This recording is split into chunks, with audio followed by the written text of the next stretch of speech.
Imagine an army, not one with tanks, boots, or bayonets, but an army that lives entirely inside the walls of your house.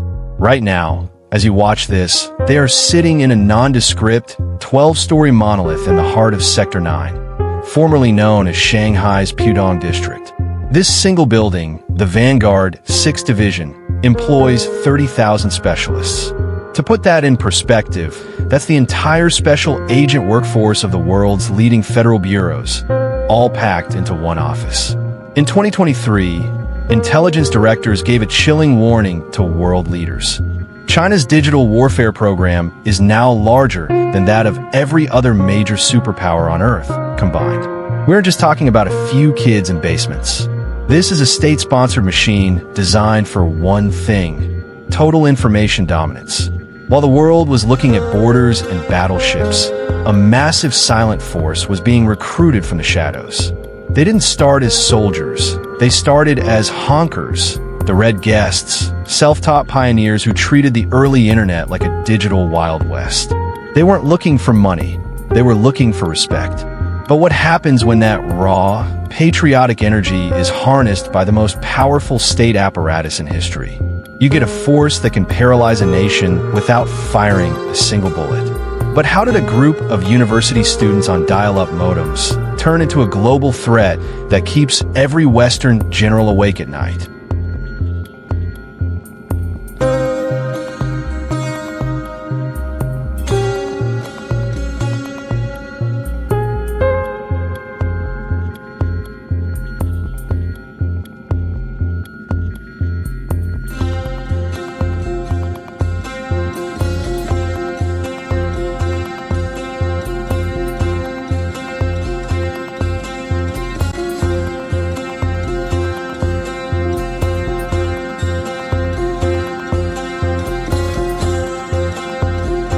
The year is 1994.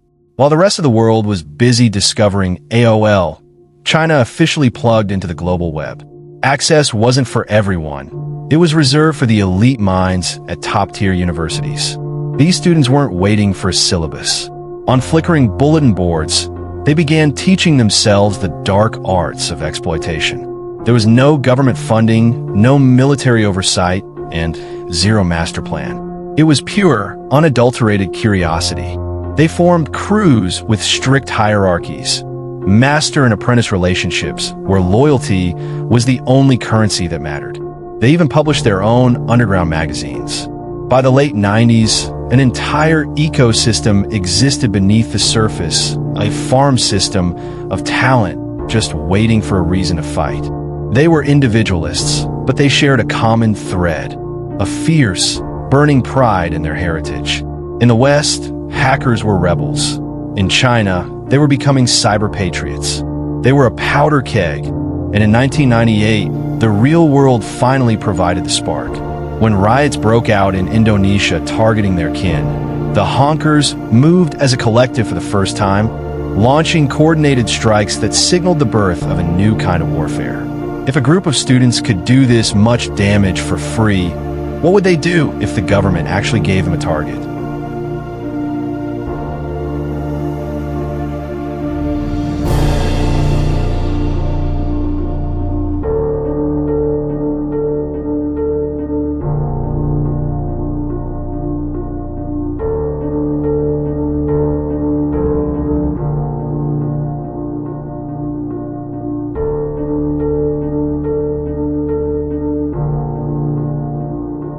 May 7th, 1999, a day that changed the digital world forever. The US accidentally bombs the Chinese embassy in Belgrade.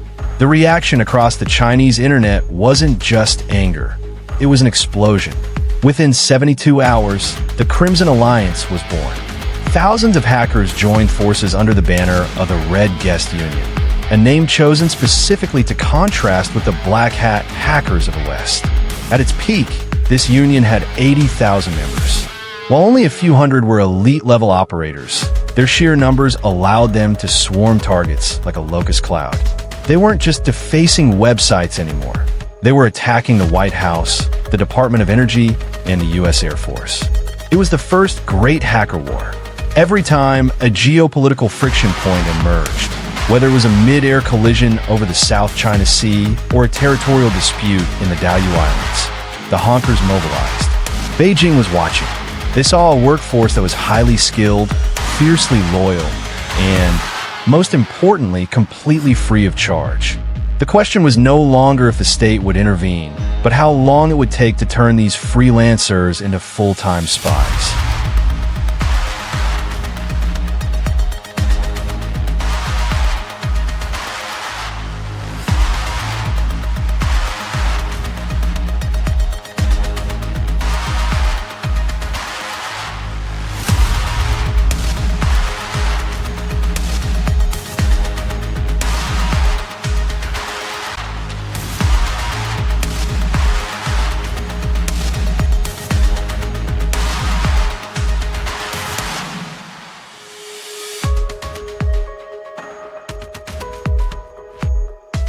Meet Velvet Thorn, known in the files as Tan Dallin. He was a rock star on the patriotic forums, a guy who bragged about his exploits against foreign targets. Then, the People's Liberation Army, PLA, came knocking. They didn't arrest him. They invited him to a competition. He won. His prize? A month-long stay at a military-run hacker boot camp that changed the course of his life. This wasn't about script kiddie pranks. They were teaching him to build custom malware from the ground up, to study the infiltration patterns of the world's most elite intelligence agencies, and to run simulated kill streaks against foreign corporate networks. When Tan walked out, he wasn't a hobbyist. He was a weaponized asset. The timing was perfect. These kids were outgrowing their forums, but the job market hadn't caught up. The PLA offered them a paycheck, a future, and a sense of national purpose. This created the Red 40, a core group of 40 elite hackers who would go on to build China's entire cyber espionage apparatus. But once you have an army of spies, where do you put them so the world can't find them?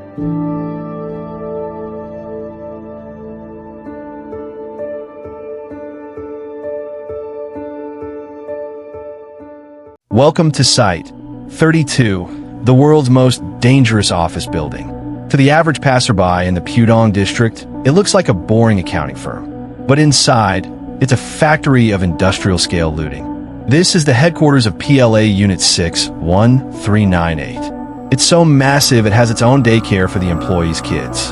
The 30,000 people inside aren't all typing code.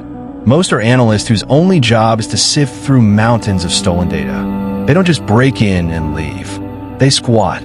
They establish persistent access, living inside foreign networks for years, quietly siphoning off blueprints for fighter jets, manufacturing secrets, and private emails from CEOs.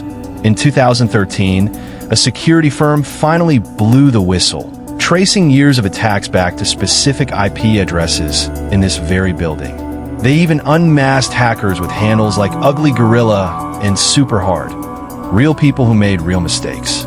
Even with their faces on wanted posters, the hacking didn't stop. It just evolved. If the world now knew where they were, how would they hide the next generation of the machine?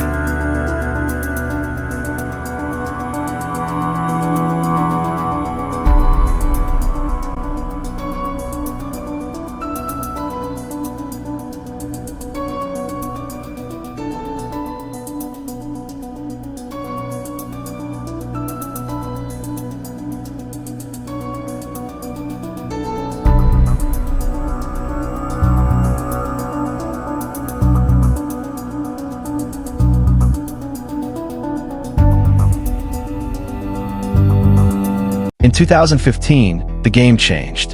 Xi Jinping announced a reform that would make any Western strategist shiver. The creation of the Strategic Support Force, SSF. For the first time, cyber, space, and psychological warfare were fused into a single fist. The doctrine was simple. Cyberspace is now a domain of war equal to land, sea, and air. But bureaucracy and corruption nearly choked the project. By 2024, the SSF was dissolved and replaced by something even more aggressive, the Cyberspace Force. This new entity reports directly to the highest military commission with zero middlemen. They consolidated every offensive unit, every psychological warfare team, and every electronic disruptor into one operational command based in the Haitian district. It's like the NSA and the entire military's offensive wing being fused into one brain.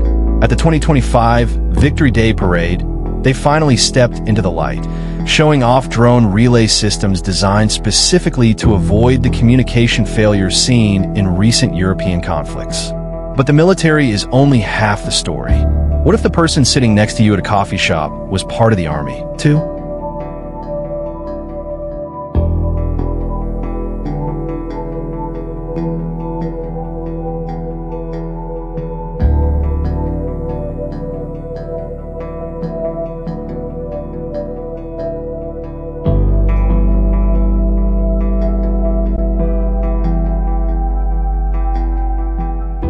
China has built something no other nation has, a cyber militia.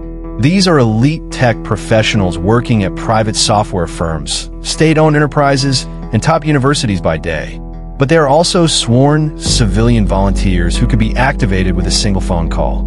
These aren't weekend warriors.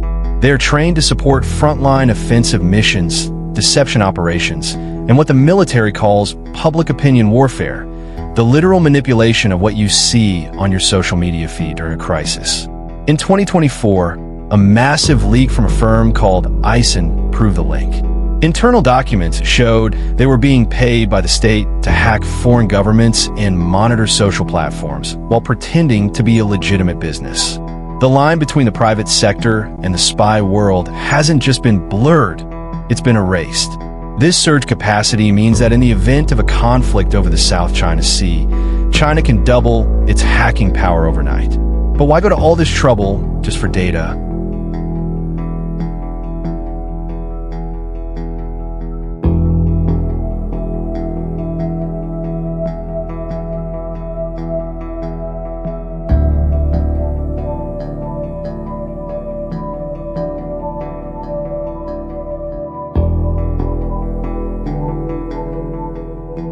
There's a single line in the PLA Daily that explains everything.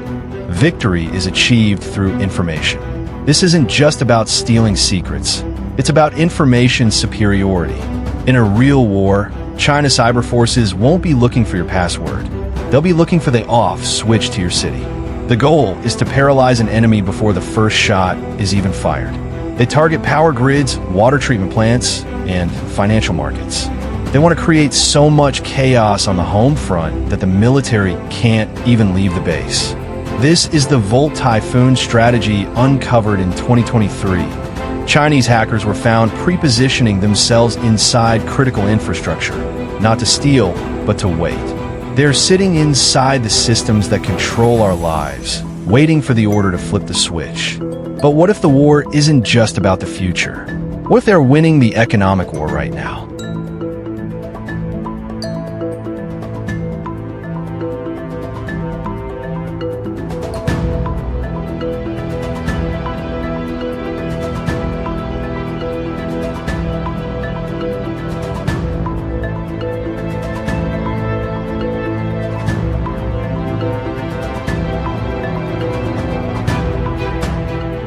This is the greatest transfer of wealth in human history.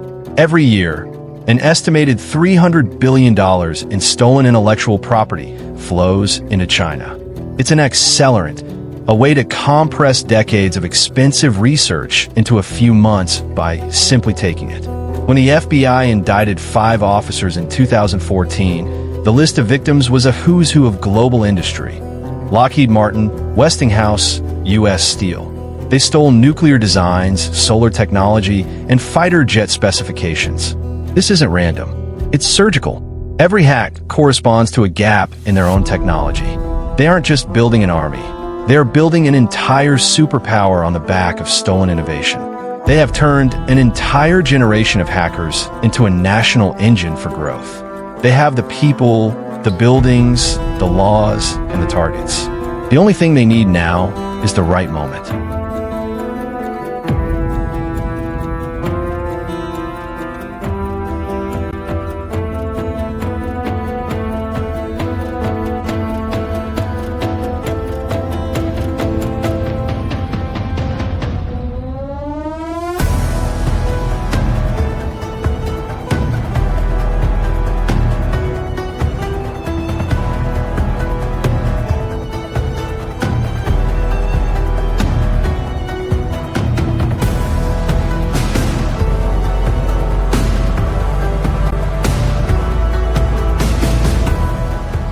So, here is the reality. While we are debating budgets and bureaucracy, China has already built a standalone cyber force, trained it, and paraded it for the world to see.